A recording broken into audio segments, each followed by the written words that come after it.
Today I'm making a 500-year-old classic quilt with a modern twist. And if it looks anything like I have it imagined in my head, it's going to be the most gorgeous quilt I've ever made.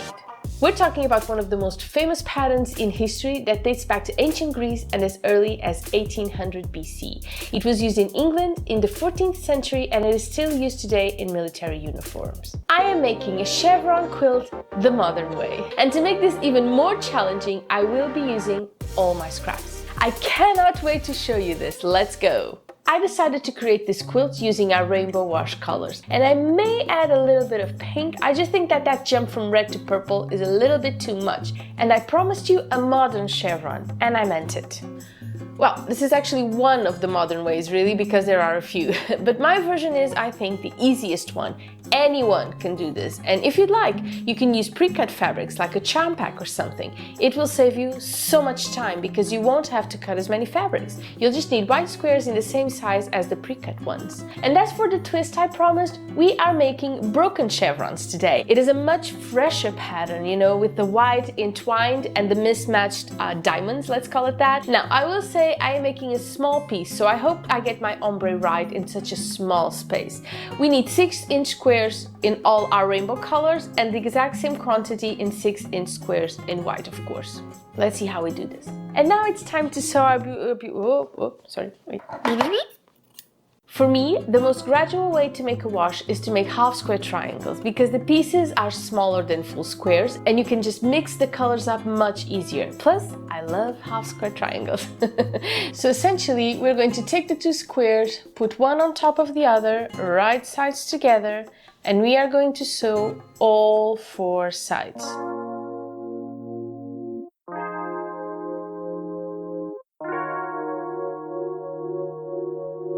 We are going to chop these squares into 4 using my Lazy Susan so I don't waste a lot of time. This is really practical and my back is so grateful that I don't have to twist and bend like I'm on a yoga class or something. Pressing and trimming comes next, and I tried using half square triangles without them and it was such a big mess, guys. So yeah, this is not time wasted. It is very much a must for working with half square triangles. And this is what we have, all nice trimmed and pressed.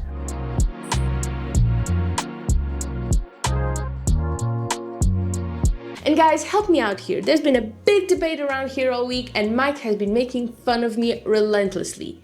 Is it too soon to start working on winter projects? It all started when I took this really awesome class on Craftsy. Do you know about them? It is essentially the go-to online resource for all things creative. They are the sponsor for this video and I am in love. You know how I've been really invested in taking all sorts of courses online to take up some new hobbies?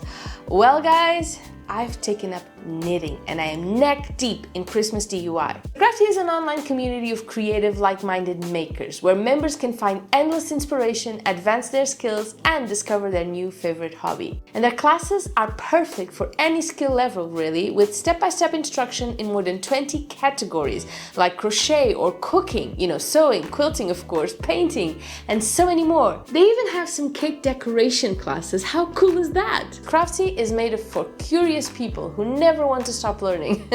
And the community just makes you feel so welcome, and that's such a big deal when you're trying to learn a new skill. But for me, it was the knitting, you know, it got me really good. I am having a blast learning how to knit and create warm, cozy things for winter time. And with over 2,000 classes available and more being created all the time, I have quite a long list of what I want to learn next. I definitely want to improve my baking skills, and I'm always looking for new classes on drawing because I'm not very good at it. And of course, you know, you can never learn enough about painting when you own a painting channel for beginners. But it gets better and better because for the first 1,000 people who click the link on the description for this video, you will get 1 full year of premium membership for Craftsy for only $1.49. So go check that out so you can start today. Perfect timing to do it. Let's puzzle. And as usual, I don't really have a pattern, nothing written at least, so I pretty much go with the flow on this one, okay? The only rule being the color sequence. Other than that, it's anyone's guess how this will turn out. Let's see what we can do here, guys.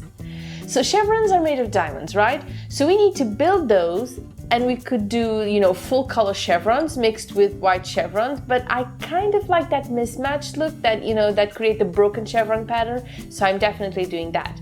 Also, because I want my ombre to be subtle, I'm changing colors mid diamonds, you know, not for all of them, but for some. This is looking wonderful, but I hadn't thought about the fact that I do not have a big enough table for the whole wash. Okay, so I need to do this in bits. This is the first one. It's looking gorgeous, much better than I imagined, and I'll just keep going. You know what? I am starting to believe that nothing, absolutely nothing, can look bad in a rainbow wash. It just makes everything look good. And guys, I know I'm not the most precision-minded quilter and that most of the things I sew are wonky. And for this pattern, we really need those points to hit the right spot if you want that crisp, sharp look. But can I just say, I don't really believe that, you know, that it is the most important part of what we're doing here, you know, to be very precise. For me, my job is to show you how things are made, of course, but I am so much more concerned about inspiring you to do it, you know, to sew and quilt and be creative, to have fun and do something you absolutely love. And yeah, to show you it doesn't need to be perfect to look good and make you feel very, very good.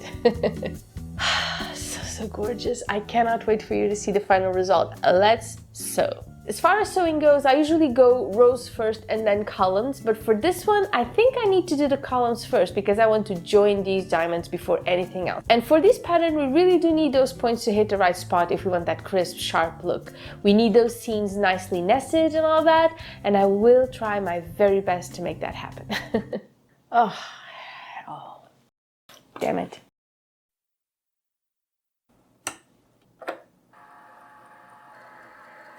Totally bad prepping on my part.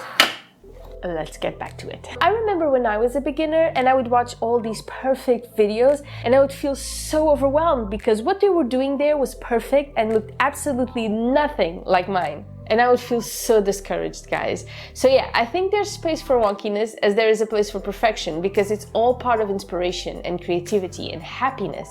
I'm not saying I'm wonky for wonkiness sake. I really am quite wonky and don't pay much attention to details. But all I'm saying is that if I get to inspire one person to be creative with my videos, I will feel happy that my work here is done. No, no, no, no, no. Oh, what have I done? That's the good thing about sewing. Unlike, you know, cutting, you can actually just, you know, unsew it and do it again. So, problem solved. And now we're just going to join these two together. Oh, look at that.